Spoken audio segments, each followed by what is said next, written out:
Ernesto Paglia deixa a TV Globo após mais de 43 anos na emissora. Lista imensa de satisfações. Ernesto Paglia, 63 anos da TV Globo, saiu da emissora após 43 anos e 7 meses da empresa no final de dezembro.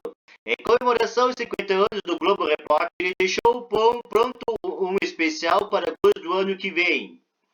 A saída do repórter foi confirmada por Ibael de Ali Kamel, diretor do jornalismo e do próprio Paglia, ao qual o Estadão teve acesso nesta segunda-feira, dia 26. Na mensagem, Kamel revela o episódio no qual Paglia viveu sua primeira cobertura de Copa do Mundo da Itália enquanto entrevistava Enzo Bearzot, técnico da seleção italiana de futebol, cinegrafistas da emissora italiana Rai interromperam o repórter. Somos italianos, fale conosco, disseram ao treinador. Bearzot respondeu com um abraço e um beijo no jornalista da Globo. É um bravo regazo. É um bom menino em tradução livre, escreveu o diretor de jornalismo da Globo em Ibael. Ernesto Paglia com sua esposa e jornalista Sandra Annenberg, foto Cristina Rufato, fornecido por Estadão. Paglia respondeu à carta de Kamel e recapitulou sua passagem pela emissora. Quando comecei na Globo em maio de 1979, um bom tempo de casa era atestado de competência. O certo é que esse longo período permitiu colecionar um repertório profissional que me enche de orgulho, uma lista imensa de satisfação, disse. O jornalista se formou da USP e chegou à Globo em 1979. Aos 20 anos, recém-completado, começou no turno da madrugada, mas emplacou matérias no Jornal Nacional e ganhou um quadro do Bom Dia São Paulo. Trabalhou como correspondente em Londres, na Inglaterra, conheceu o Brasil no 4J do ar, cobriu guerras como conflitos no Iraque e a invasão norte-americana no Afeganistão, visitou a Antártica 2 vezes, cobriu a libertação de Nelson Mandela. Nos últimos anos, a The Globo Paglia esteve à frente do Fantástico, produzindo reportagens nacionais e internacionais em ritmo ainda mais frequente que o normal. Sem sair de casa, fiz matéria que foram das explosões do porto de Beirute, a entrevista com o ganhadora do Prêmio Nobel da Paz de 2021, da pandemia de Covid, a guerra da Ucrânia. Os últimos anos do Fantástico também foram a minha segunda passagem pelo programa. Tenho muito orgulho de ter feito parte dessa equipe brilhante. Leia a carta de Ali Kamel na íntegra. Recém-terminado a Copa do Catar, pensei que em começar esse texto lembrou o episódio ocorrido há 40 anos em Madrid. A Itália tinha conquistado o tricampeonato, eliminando no caminho a reverenciada seleção brasileira de Zico, Sócrates, Júnior e Falcão na chamada tragédia de Sarriá. A esquadra azurra de Paolo Rossi começou a competir desacreditada, tão criticada que os jogadores decidiram fazer voto de silêncio, uma greve de entrevistas. Eles se recusaram a falar com jornalistas italianos.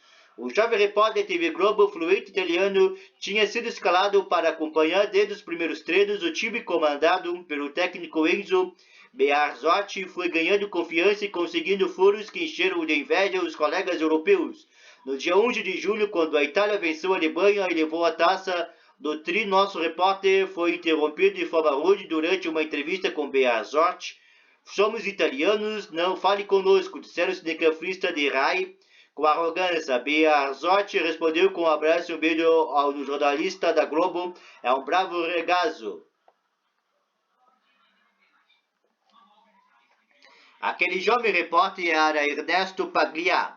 Então, cobrindo a primeira de 8 Copas do Mundo, mesmo sendo, em suas próprias palavras, impermeável ao futebol, Paglia sabe contar histórias com textos refinados e generosidade. Esse talento transformou um dos nomes essenciais do telejornalismo brasileiro. Filho de mãe argentina e pai italiano, também jornalista, Paglia se formou na USP e chegou à Globo em 1979 por indicação de Carlos Monforte. O início foi do tudo da madrugada, mas em pouco tempo depois de placar reportagem do Jornal Nacional, Paglia ganhou um quadro do Bom Dia São Paulo, batia a porta de personalidades, bem cedo montava os sets e se preparava para a entrevista ao vivo durante o café da manhã. Destacou-se rapidamente, participou de coberturas emblemáticas do início da década de 80, greves da ABC, visita de Papa João Paulo II, direta já. Convidado para o Globo Repórter em 1983, Paglia levou prêmios internacionais com um programa roteirizado por Fernando Gabeira sobre o cacique Mario Juruna, então o primeiro indígena eleito deputado federal.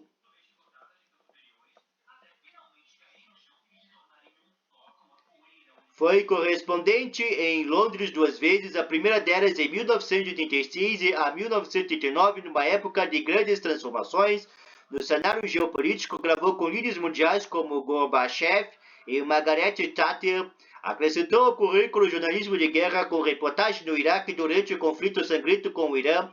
Cobriu a segunda intifada e a invasão americana ao Afeganistão, a prisão de Slobodan Milosevic e a libertação de Nelson Mandela. A Rio 92 e o avanço do desmatamento da Amazônia em anos recentes.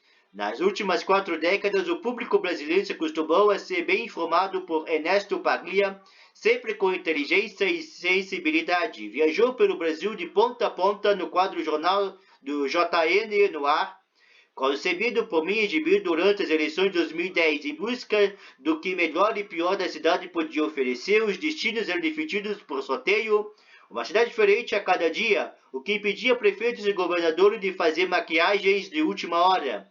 E Paglia cruzava o país de jatinho com a equipe sem saber como seria a próxima reportagem, o que iria acontecer. Às vezes pegava uma turbulência e fazia piada cantando "Segura na mão de Deus". A experiência do comando do quadro virou livro, lançado em 2011. A carreira ofereceu oportunidade de trabalho e paixões. Colecionador de carros antigos, teve o privilégio de dirigir em Interlagos com Ayrton Senna do banco de carona. Fascinado por mergulho, viveu inúmeras aventuras submarinas mundo afora e apresentou durante 4 anos o programa Globomar, concedido por Humberto Pereira, dirigido por Terezoca e Teresa Cavalheiro. Paglia passou por todos os telejornais e fez parte do time que lançou a Globo News. Em 1996, teve uma segunda temporada do Globo Repórter. Foi um dos 16 repórteres escolhidos para falar dos 50 anos do jornalismo da Globo, da série do Jornal Nacional, exibida em 2015. Nos últimos 10 anos, Paglia se dedicou ao fantástico e esteve à frente de quadros como Vai Fazer o Quê?, que promovia uma espécie de experimento social testando a reação de pessoas diante de situação de discriminação e injustiça. Entrevistou a Filipina Maria Ressa, vencedor do Prêmio Nobel da Paz do ano passado. Foi a Guatemala da cobertura dos estragos causados pela erupção do vulcão de fogo, que matou 200 pessoas em 2018. Para citar apenas alguns exemplos, depois de quase 44 anos, anunciou com e-mail que Paglia encerrar no dia 31 de dezembro sua trajetória na Globo. Termina o ciclo de um repórter brilhante, referência para todos nós, o filho de Gerardo e da Araida, o pai de Bernardo e do Frederico e da Elisa, o marido da Sandra, o Bruxecha, como era chamado na infância, um colega gentil, acolhedor, e deixará um legado irretocável. Sua última reportagem do Fantástico foi exibida ontem, no dia 25 de dezembro. Uma viagem que relembra outro grande acontecimento em 1982, o ano da Copa da Espanha, a Guerra das Malvinas, o Falklands, para os britânicos entre Argentina e Inglaterra. Mas ainda poderemos apreciar um pouco mais da maestria de Ernesto Paglia nas telas da Globo. O Bravo Ragazzo deixa pronto o Globo Repórter Especial, parte das comemorações de 50 anos do programa. E é uma gestação, um projeto de documentário para o Globoplay. Ao Paglia, em meu nome da Globo, do nosso obrigado, Ali Camel. Leia a carta aberta de Paglia. 43 anos e 7 meses, tempo de baixo de uma única empresa, diz hoje em dia. Quando comecei da Globo, em maio de 1989, um bom tempo de casa era testado de competência. O certo é que ao longo do período permitiu colecionar um repertório profissional que me enche de orgulho. Uma lista imensa de satisfações. Dá para imaginar o peso dessa experiência da minha vida. Entrei da Globo com 20 anos recém-completados. Saio às vésperas de fazer 64. Do trabalho dobrei minhas melhores expectativas em muitos casos. Literalmente, fui correspondente em Londres por 2 vezes. Visitei Ártico e Antártica outras 2 cada. Viajei por dezenas de países. Fiz reportagem em todas as ilhas oceânicas brasileiras e muitas dos seus parques nacionais.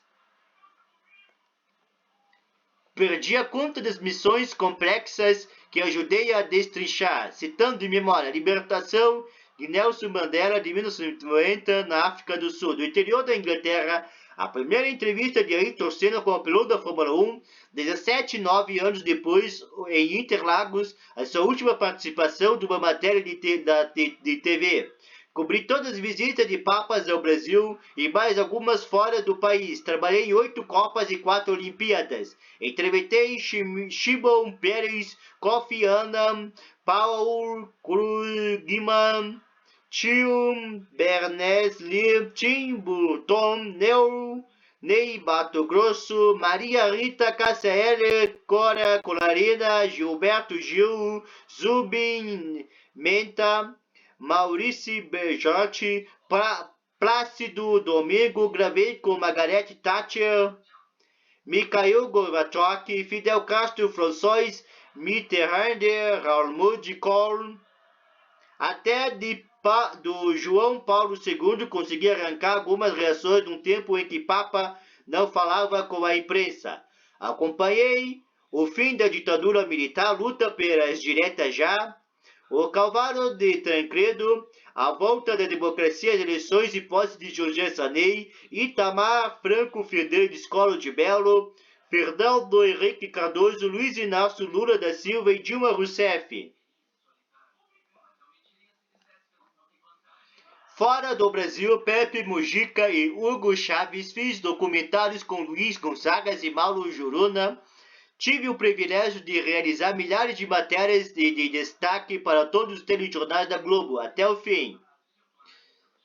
Escrevo esta despedida em Stanley, onde vim fazer de novo a minha segunda matéria das Ilhas Flaco e Malvinas, o verdadeiro presente de despedida do Fantástico. Sou grande e vigoroso por todas essas oportunidades de aprender e explorar a linguagem da TV. Tive a sorte de embarcar então a Central Globo de Jornalismo, quando um grupo de brilhantes veteranos tarimbados da imprensa escrita começava a mudar o telejornal brasileiro.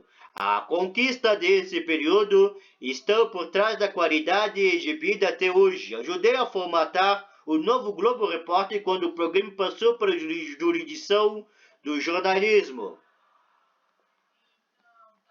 Criei programa para a nascente Globo News, participei do desenvolvimento do formato inovador inaugurado pelo Globo Mar.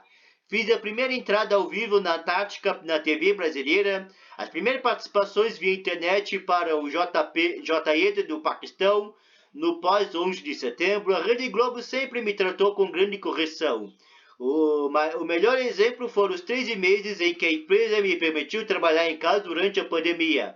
Nesse último período, acredito ter correspondido à altura. Segui colocando matérias no Fantástico, produzindo reportagens nacionais e internacionais em ritmo ainda mais frequente que o normal, trabalhando pela internet, gravando sozinha ou com a ajuda da minha esposa, sem sair de casa. Fiz matérias que foram das explosões do porto de Beirute, a entrevista com a ganhadora do Prêmio Nobel da Paz de 2021, da pandemia da Covid, a guerra da Ucrânia. Os últimos anos do Fantástico também foram a minha segunda passagem pelo programa. Tenho muito orgulho de ter feito parte desta equipe brilhante.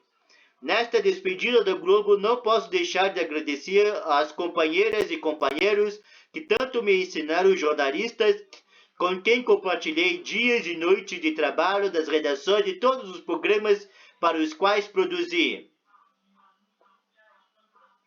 Obrigado aos colegas que estiveram ao meu lado em expedições inacreditáveis que ficaram incomunicáveis por semanas angustiantes em atol, das trocas que desafiaram o frio em viagem de trenó pelo Ártico, encararam tropa de choque nas grandes greves do ABC, engasgaram com os gases lacrimogêneos de tantas passeatas e manifestações pela democracia e se perderam ao meu lado nas savanas do Quênia. Meu eterno reconhecimento aos jornalistas e técnicos com quem cruzei o Brasil numa cobertura pré-eleitoral que dificilmente vai se repetir, voando de jato executivo para os 4 cantos do país em visitas surpresas a municípios de todos os estados brasileiros. Minha gratidão aos geniais profissionais que me embarcaram comigo em inúmeras travessias pelo globo mar, mareando em jangadas, iates e navios militares para contar as histórias que aconteceram além da arrebentação. Meu muito obrigado também a todos os especialistas de outras áreas que viabilizaram todos esses trabalhos, editores de imagem, técnicos, motoristas, motoqueiros, pessoal administrativo, televisão. É trabalho de equipe, tive a sorte de participar de alguns das melhores. Foi um privilégio ter sido repórter na linha de frente da profissão durante o riquíssimo período criativo dessas 4 décadas. Pude contar com grandes, belas e importantes histórias ao lado de gente competitíssima. Ainda há muita coisa por contar. As novas tecnologias multiplicaram as telas e acredito ainda ter muito a oferecer como jornalista. Ofício que me dá enorme orgulho. Parafraseando um velho slogan, a gente se vê por aí.